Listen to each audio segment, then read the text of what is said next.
Hi అండి. చాలా సింపుల్‌గా ఇంట్లోనే స్వీట్ షాప్ స్టైల్‌లో బూందీ మిఠాయి ఎలా తయారు చేసుకోవాలో చూద్దాం. ముందుగా అయితే ఒక కప్పు దాకా శనగపిండి తీసుకోండి. తర్వాత ఇందులోకి చప్పగా లేకుండా కొంచెం సాల్టు, అలాగే వంట సోడా వేసుకొని పిండిని మరీ జావగా కాకుండా, మరీ గట్టిగా కాకుండా కలుపుకోండి.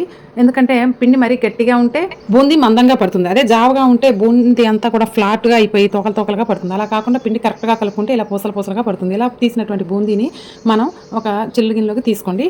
అలాగే బూందీని ఎర్రగా కాల్చుకుంటే మిఠాయి చాలా టేస్ట్‌గా ఉంటుంది. మనం ఏ కప్పుతో అయితే శనగపిండి తీసుకున్నామో అదే కప్పుతోటి ఒక కప్పు దాకా బెల్లం తీసుకొని మునిగే వరకు నీళ్లు పోయండి. తర్వాత పాకం వచ్చేసి ఇగో చూసారా, ఇలా జారిపోయే ఉండ కాదండి, కొంచెం గట్టి ఉండ తీసుకోండి. కరెక్ట్‌గా ఉండ కావాలి. అలాగని మరీ గట్టి ఉండ కాకుండా దీనికన్నా కూడా కొంచెం ఉండ, ఇక మళ్ళీ చూపిస్తున్నాను చూడండి. ఈ ఉండ అయితే సరిపోతుంది. టంగుమనే ఉండ కాదండి, కొంచెం మీడియం సైజు ఉండ తీసుకున్న తర్వాత ఇందులో ఇలాచీ పౌడరు, ఇక టిప్ ఏంటంటే కొంచెం తినే సోడా అంటారు కదా, వంట సోడా వేసుకుంటే మిఠాయి అనేది గుల్లగా వస్తుంది, టేస్ట్గా వస్తుంది. తర్వాత కొంచెం గోరువెచ్చగా ఉన్నప్పుడు ముక్కలు కట్ చేసుకోవటమే. చాలా సింపుల్ అండ్ ఈజీగా బూందీ మిఠాయి ఇంట్లోనే చేసుకోవచ్చు అండి, ఎటువంటి గమ్ము ఫుడ్ కలర్ యాడ్ చేయకుండా. నచ్చితే లైక్ చేసి షేర్ చేయండి. Thank you.